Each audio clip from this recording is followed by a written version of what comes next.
Welcome to Immigration Review, your weekly source for immigration case law updates and insights.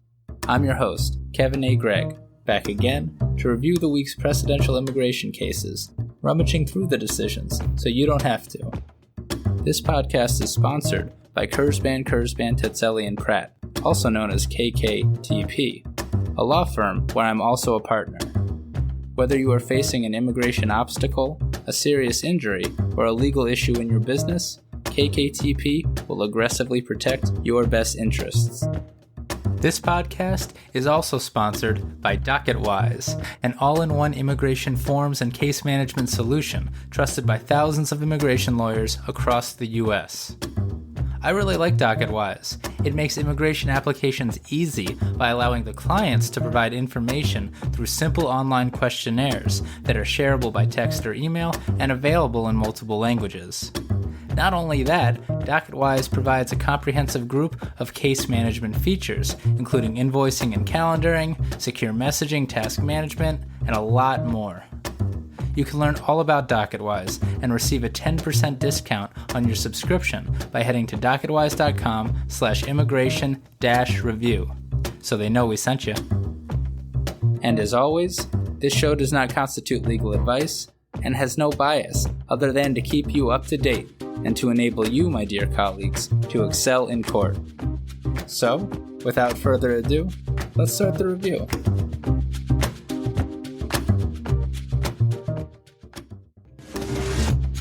To quote Eddie Murphy, Merry New Year! May everyone's year be better than the last, and may our country become kinder and more just. Ringing in 2021 with 4 cases, lots of crimes, and a rewind to the 1980s. I hope you enjoy.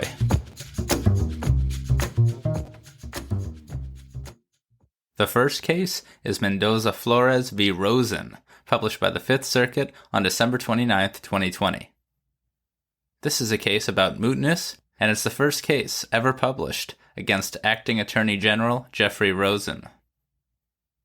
Mr. Mendoza-Flores initially entered the U.S. in 2012, having been paid to transport marijuana. He was caught, pled guilty to federal possession of marijuana with intent to distribute, and he was removed from the United States to Mexico. He re-entered again in late 2012, and he was caught in 2018. When he was caught, ICE reinstated the first order of removal. The reinstatement notice also informed Mr. Mendoza-Flores that he was barred from re-entering the U.S. for life because, and although it wasn't the basis for the removal order in 2012, his federal conviction qualified as a drug trafficking aggravated felony under INA Section 101A43B. Mr. Mendoza-Flores claimed to have a fear of persecution and torture in Mexico, and so, following reinstatement, DHS provided him with a reasonable fear interview. He passed the reasonable fear interview, and so he was placed in withholding-only proceedings before an immigration judge. In those proceedings, Mr. Mendoza-Flores requested a continuance to pursue a T visa with USCIS, a type of non-immigrant visa for victims of trafficking that only USCIS has authority to grant. The IJ denied the continuance and denied withholding of removal and Convention Against Torture protection. Mr. Mendoza-Flores appealed to the BIA and lost. USCIS then denied his T visa application.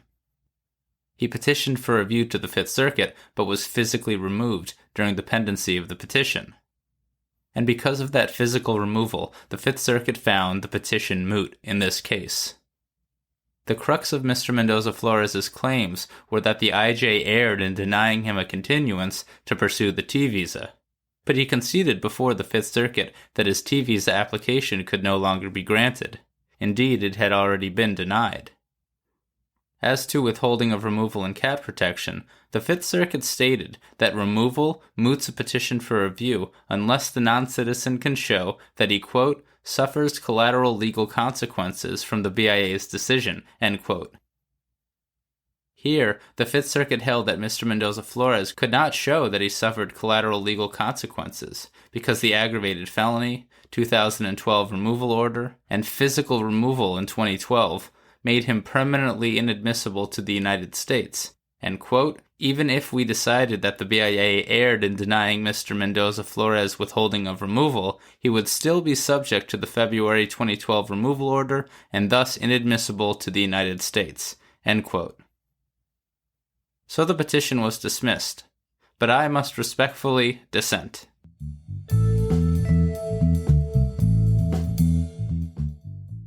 I don't think the Fifth Circuit got this one right.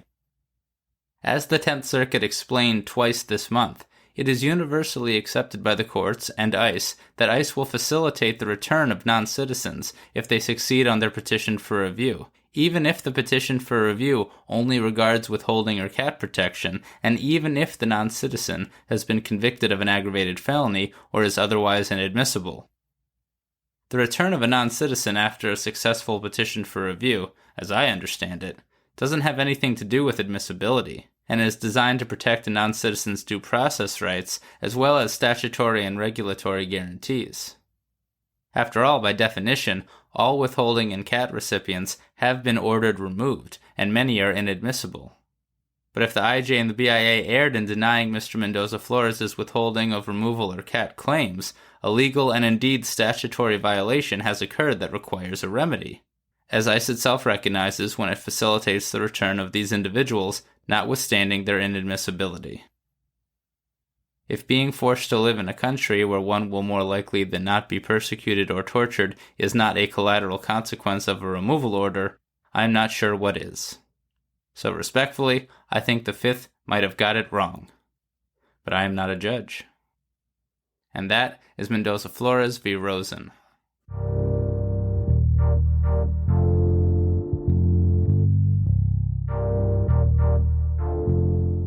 Next is Flores v. Rosen, published by the Ninth Circuit on December 30th, 2020. To quote Game of Thrones, it sometimes seems that in immigration, what is dead may never die.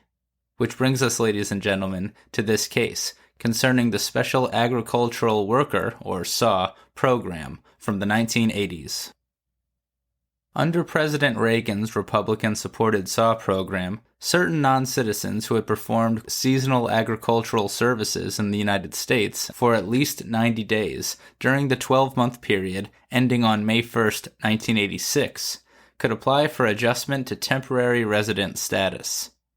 Applicants had 18 months to apply in the late 1980s and had to be admissible to secure the benefit. After a set time, SAW recipients then automatically adjusted to full LPR status without need of a new application. The 1980s were truly a magical time. Mr. Flores was one such SAW recipient. However, in 1986, before getting the temporary SAW benefit and before adjusting to LPR status, he pled guilty under a different name to sale of cocaine and sale and possession of heroin and cocaine. He apparently didn't disclose these convictions in his SAW application. I say apparently because the SAW statute was so magical that it pretty much prevents immigration officials from reviewing the pre-SAW immigration record of a SAW recipient, meaning the Ninth Circuit and presumably the immigration court in this case didn't even review Mr. Flores' SAW application, because they're not allowed per the statute. But DHS somehow became aware of the conviction in 2015. Maybe because Mr. Flores tried to naturalize and admitted to it, who knows. And DHS charged him as a non-citizen who was inadmissible at the time of adjustment under INA Section 237A1A. And IJ and the BIA affirmed the removability. And the Ninth Circuit did too.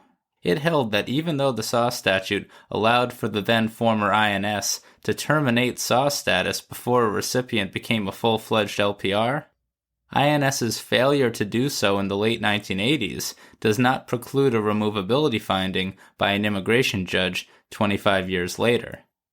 This is due in part because in the 2006 en banc decision Perez-Enriquez v. Gonzalez, the Ninth Circuit held that admissibility for SAWs is determined at the time they obtain the temporary SAW residency, not at the time the temporary status is removed.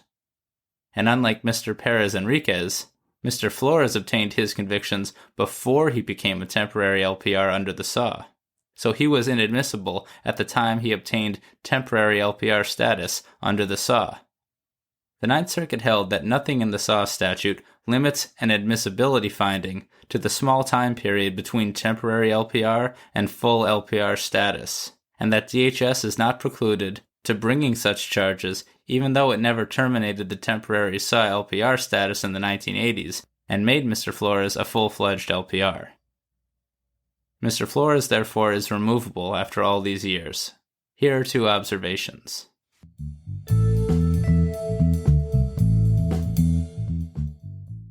God knows how DHS became aware of these convictions after 25 years, or how it met its burden in this case, what with the strict confidentiality rules surrounding the SAW.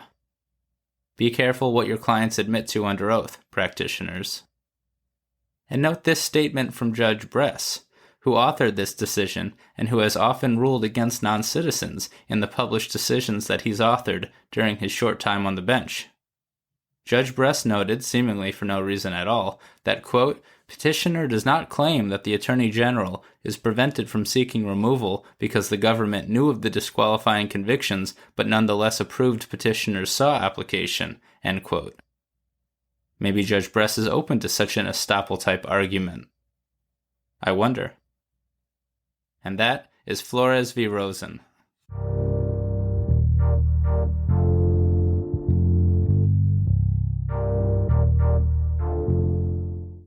Next, we're going to go a little rogue and discuss USA v. Al-Muwwakkil, published by the Fourth Circuit on December 28, 2020. This case arises in the context of the Armed Career Criminal Act, or ACCA, and I usually don't even review them because if I did, I wouldn't be able to do anything else with my life. But this one caught my eye, so I thought I'd mention it. Not all ACCA cases affect immigration law, but some do, and this is one of them.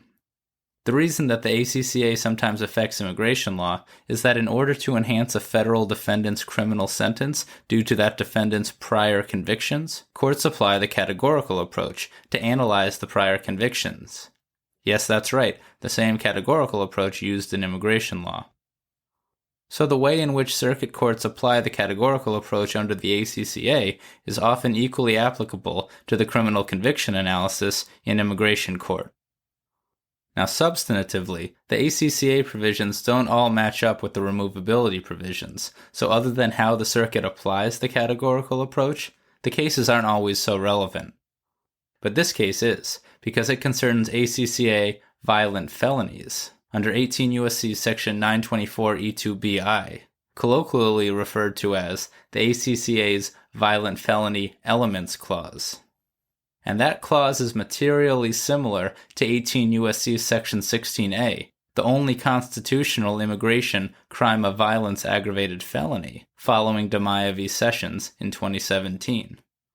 Or put another way, if a criminal statute doesn't satisfy the ACCA's Violent Felony Elements Clause, it almost surely doesn't satisfy 18 U.S.C. Section 16A. Meaning the criminal statute almost surely isn't an aggravated felony crime of violence for immigration purposes. Still following? Good. So first, discussing the categorical approach generally, the Fourth Circuit stated, quote, the focal point of the analysis is what the jury must find or a defendant must admit to convict, end quote. Good quote to guide your categorical approach analysis and to help the court focus on what's important. Then substantively, and without getting too deep into the very complicated analysis in this case, the Fourth Circuit held that here, the following 2 Virginia convictions don't qualify as violent felonies.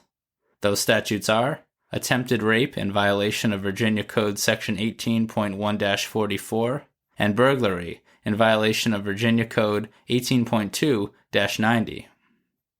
Virginia's attempted rape is not a violent felony because the statute is not divisible into separate crimes, but rather describes 5 means of committing the crime, and, quote, no force is required to convict a defendant of 4 of the means of committing the offense, end quote. It doesn't matter whether Mr. Al-Muwwakkil violated the statute in the 5th violent way or not, because the statute is indivisible, and that stops the analysis. Turning to Virginia burglary, as I might do if the podcast doesn't pan out, that crime is not a violent felony because it allows for conviction for burglaries accomplished by a variety of, quote, unlawful acts that don't necessarily require, as an element, violent force. The crime can be accomplished, for example, by, quote, merely pushing open a door, turning the key, lifting the latch, or resorting to other slight physical force, end quote. Not violent. Nor does the statute require the requisite mens rea, or culpable mental state, to be a violent felony. This wins the day for Mr. Al-Muwwakkil, despite the fact that he was actually convicted of burglary with the intent to commit murder. The categorical analysis is purely statutory, and bad facts don't always make for bad law. So it appears Mr. Al-Muwwakkil's criminal sentence will be reduced, but more importantly for immigration purposes, this case can be relied upon to argue that attempted rape in violation of Virginia Code Section 18.1-44 and burglary in violation of Virginia Code Section 18.2-90 are not crimes of violence, aggravated felonies. And that is USA v. Al-Muwwakkil.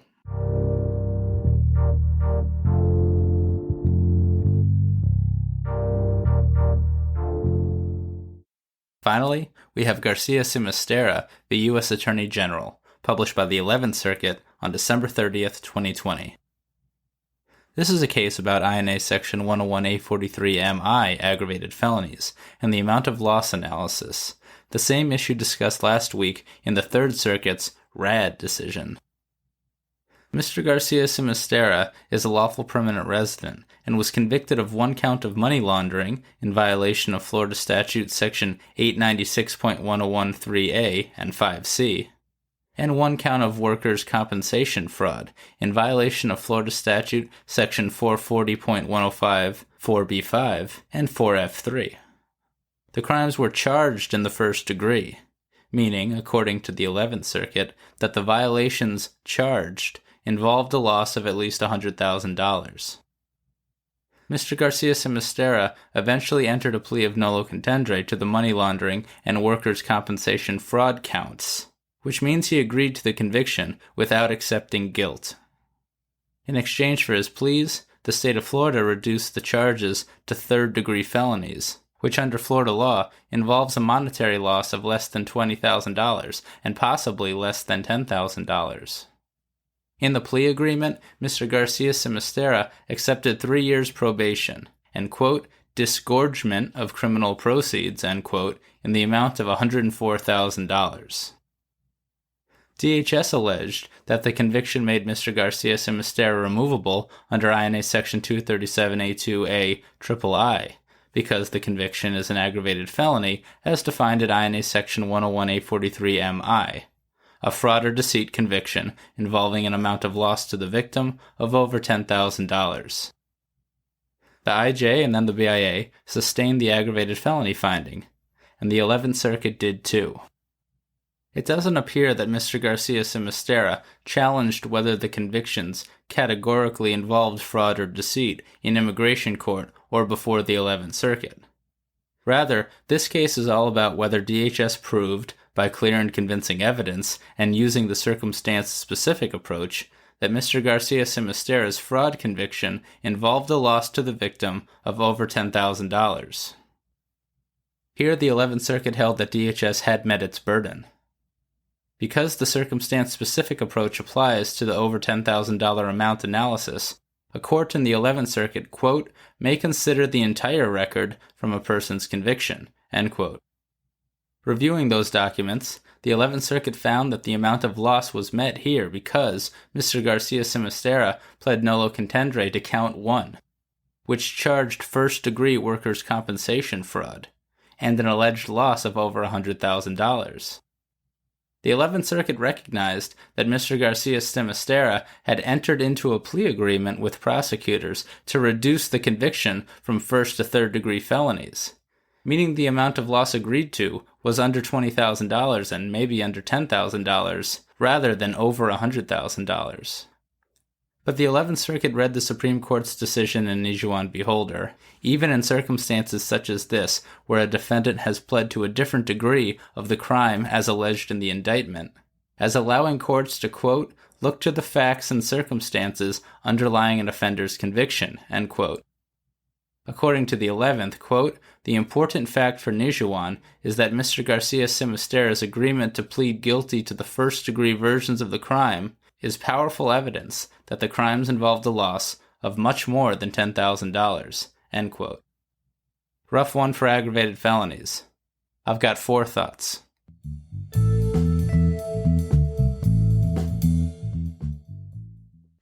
So, practitioners, when crafting plea deals to avoid immigration consequences in the 11th Circuit, I think this case makes clear, and at least for aggravated felonies where the circumstance-specific approach applies, that you can't rely just on the prosecutor agreeing to a lesser charge or even lesser facts. You need the prosecutor to submit an entirely new charging document for your client to then plead to. Or alternatively, maybe, you need to be very clear not to simply have your client plead to a specific count, or at a minimum, for the plea deal to outline the specific and exclusive universe of facts underlying the conviction. Just my thoughts, but this decision is definitely something to consider. Also note, because the 11th Circuit resolved the case on Mr. Garcia-Simisterra's plea alone, it did not reach the question on whether a court may rely on a disgorgement amount in the state of Florida to meet the $10,000 amount of loss monetary threshold. Continuing on, if there was any doubt in the 11th, and I don't believe there is, but if there was, the 11th Circuit made clear here that a plea of nolo contender and a withhold of adjudication of guilt in Florida and a sentence to merely probation will constitute a conviction for immigration purposes. But finally, the 11th Circuit did cite the matter of Bavai-Sakov, published by the BIA in 2007, noting that a defendant's plea to a criminal count alleging a fraudulent transaction in excess of $10,000 will most likely suffice to meet a clear and convincing showing, quote, unless the convicting jurisdiction treats the plea as only an admission of the bare elements of the crime, end quote. I'm not sure what states treat a plea as only an admission to the bare elements of a crime, and I guess it's not Florida, but the states must exist, and it's something to research. So keep that argument in mind with your cases. And that is Garcia-Simisterra, the U.S. Attorney General.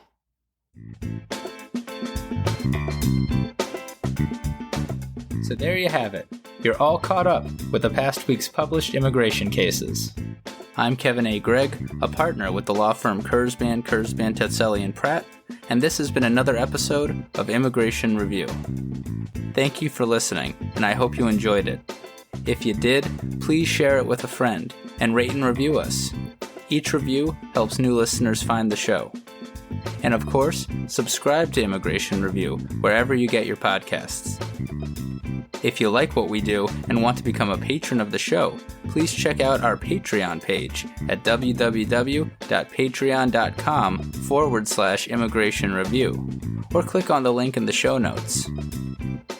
And if you're interested in an official Immigration Review CLE certificate for 5 credit hours, email me at kgreg@kktplaw.com with your full name and the episode numbers for the 10 shows you've listened to.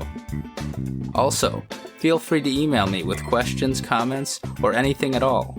And follow the show on Instagram and Facebook at Immigration Review, and send us a tweet at ImReview. That's IMM Review. I'll be back next Monday for a brand new discussion. Until then, I'm Kevin A. Gregg, bringing you the Immigration Review.